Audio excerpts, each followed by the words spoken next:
مکان بنا، 1 گھنٹے کے واسطے مجھ کو باہر بٹھایا گیا اور اس کے اوپر چھت ڈالی گئی۔ میں نے 80-90 سال اس مکان میں گزارا، اس سے باہر نہیں گیا۔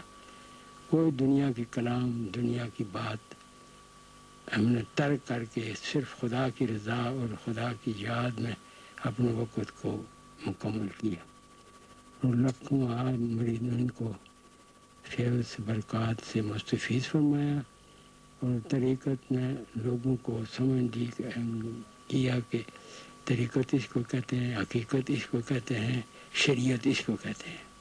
یہ 3 جزء ہیں، پہلے شریعت، پھر طریقت، پھر حقیقت۔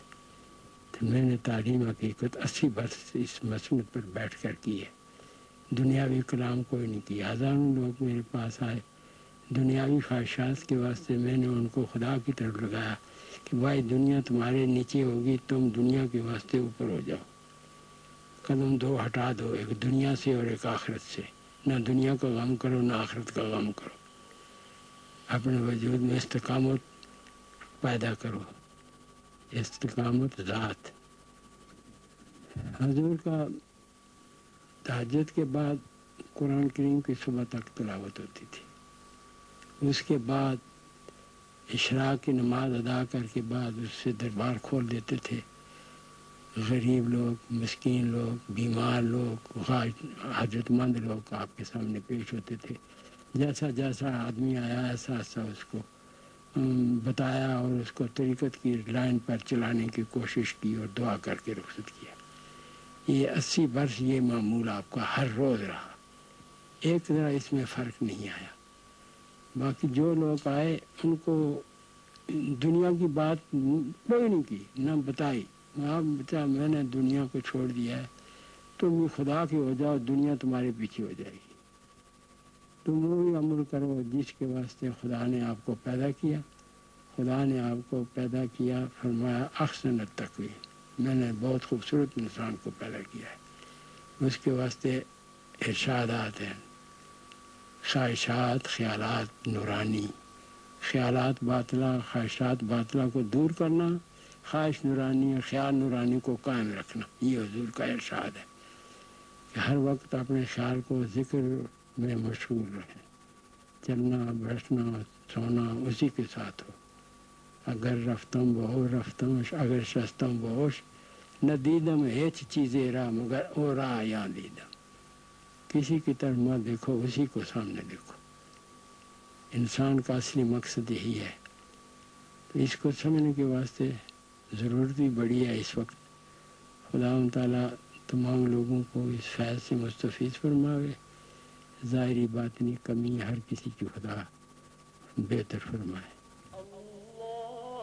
آپ نے دشوار گزار پہاڑی مسافت کو قطع کرتے ہوئے حضرت خواجہ نظام الدین کیانوی رحمۃ اللہ تعالی علیہ کی خدمت میں حاضری دی۔ حضرت خواجہ کیانوی نے آپ کو دیکھتے ہی فرمایا، جس مرد حق کی تلاش تھی وہ آ گیا۔ خواجہ کیانوی رحمۃ اللہ علیہ نے منازل سلوک طے کروانے کے بعد آپ کو اپنی دستار مبارکہ اور خرقہ خلافت عطا فرماتے ہوئے بیعت کی اجازت مرحمت فرمائی اور واپس روانہ کرتے ہوئے مری کے کسی ویران اور گمنام مقام پر چلہ کشی کا مشورہ دیا۔ مرشد کے حسب ہدایت آپ نے مری کے موجودہ کشمیری بازار سے نیچے کی طرف تقریباً 2 میل کے فاصلے پر واقع ایک دشوار گزار غار میں چلہ کشی اختیار کی۔ اس زمانے میں یہ ویرانہ جنگلی جانوروں اور شیروں کا مسکن تھا، مگر آج یہ مقام اللہ کے شیر حضرت خواجہ محمد قاسم صادق رحمۃ اللہ تعالی علیہ کے موڑھا شریف کے نام سے مشہور ہے۔ موڑھا شریف کے مختصر سے رقبے کو ملکہ کوہسار کے حسین و پرفضا مقامات ایوبیہ، کنیک تاک، کالی مٹی، باڑیاں، کلڈنا اور کشمیر پوائنٹ اپنے دامن میں سمیٹے ہوئے ہیں۔ کرشمہ دامن دل میں کشد کہ جو اینجاست۔ حضرت بابا جی صاحب موڑھوی رحمۃ اللہ تعالی علیہ نے اس مقام پر موجود رہتے ہوئے 80 سال تک اسلام کی تبلیغ کا فریضہ انجام دیا، غرباء و مساکین کی ہر ممکن مدد فرمائی اور ان کی دینوی اور اخروی فلاح و نجات کے لیے ہمیشہ بارگاہ رب العزت میں دست بدعا رہے۔ آپ کی روحانی تربیت سے لاتعداد مریدین نے معرفت حق میں رفتیں پائیں۔ آپ کا تخلیہ عبادت غروب آفتاب سے طلوع آفتاب تک ہوتا۔ اس دوران آپ ذکر و فکر میں مشغول رہتے اور 1000 نوافل باقاعدگی کے ساتھ ادا فرماتے۔ تہجد کے بعد صبح تک قرآن مجید کی تلاوت فرماتے۔ نماز اشراق کے بعد آپ مریدین سے ملاقات فرماتے اور انہیں اپنی روحانی فیوز و برکات سے مستفید فرماتے۔ شریعت اور سنت نبوی صلی اللہ علیہ وسلم کی پاسداری میں کمال احتیاط سے کام لیتے تھے۔ سرکار ختم المرتبت صلی اللہ علیہ وآلہ وسلم کے اسوہ حسنہ کو اپنانے کی تلقین فرماتے اور خود بھی اس کے پابند تھے۔ اللہ تعالیٰ نے آپ کو مثالی صحت عطا فرمائی، سوائے مرض الموت کے کہ کبھی کسی شدید جسمانی مرض میں مبتلا نہیں ہوئے اور نہ ہی کبھی کسی دکھ بیماری کے باعث آپ کے معمولات بندگی میں کوئی فرق آیا۔ تقریباً 130 برس کی عمر میں مرض الموت کا حملہ ہوا اور کم و بیش 1 ماہ تک آپ بخار میں مبتلا رہنے کے بعد 20 نومبر 1943 کو شب کے 10 بجے بحالت نماز واصل حق ہوئے۔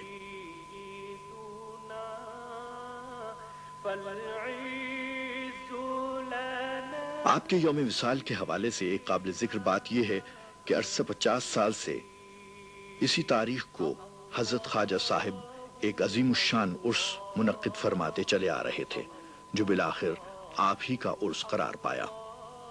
خواجہ صاحب مولوی کو اللہ تعالیٰ نے 6 فرزند عطا فرمائے تھے۔ صاحبزادہ نذیر الدین صاحب، صاحبزادہ نصیر الدین صاحب، صاحبزادہ محمد زاہد خان، صاحبزادہ محراب خان، صاحبزادہ سلطان لہراسب خان اور صاحبزادہ دراب خان صاحب۔ ان میں سے 4 صاحبزادگان رحلت فرما چکے ہیں اور 2 حیات ہیں، جن میں ایک حضرت خواجہ محمد زاہد خان مرکزی دربار عالیہ کے سجادہ نشین اور صاحب ارشاد ہیں۔ حضور بابا جی صاحب نے اپنے وصال سے چند برس پہلے آپ کو خلافت سے سرفراز فرمایا۔ حضور نے خلافت اپنے زمانے میں 12 سال مجھ کو پہلے خلافت ملی۔ تمام لنگر کے دربار کے جتنے خدمات تھے، جو نظام تھا، سب میرے سپرد کیا گیا۔ میں پھر اسی ڈیوٹی میں قائم رہا۔ وصال کے دن سویرے میں آیا تو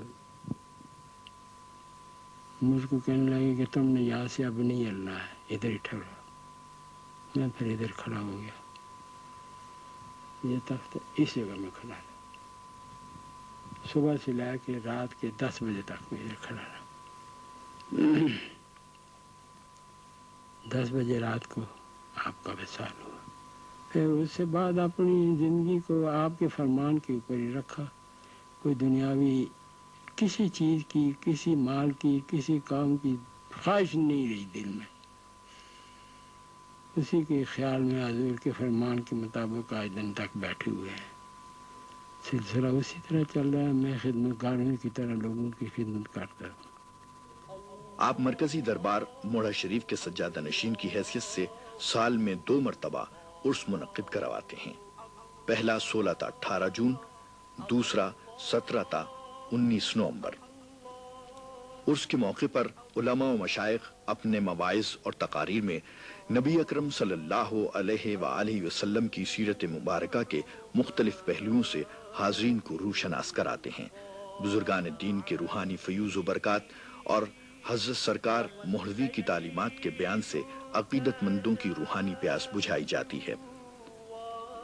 عرس کی ان تقریبات کا اختتام اجتماعی دعا سے ہوتا ہے، جس میں بارگاہ الہی سے برادر اسلامی ممالک اور مملکت خداداد اسلامیہ جمہوریہ پاکستان کے استحکام اور ملت اسلامیہ کی اصلاح و فلاح اور بقا کے لیے خصوصی التجا کی جاتی ہے۔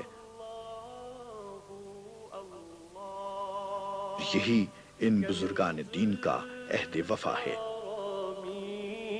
مولا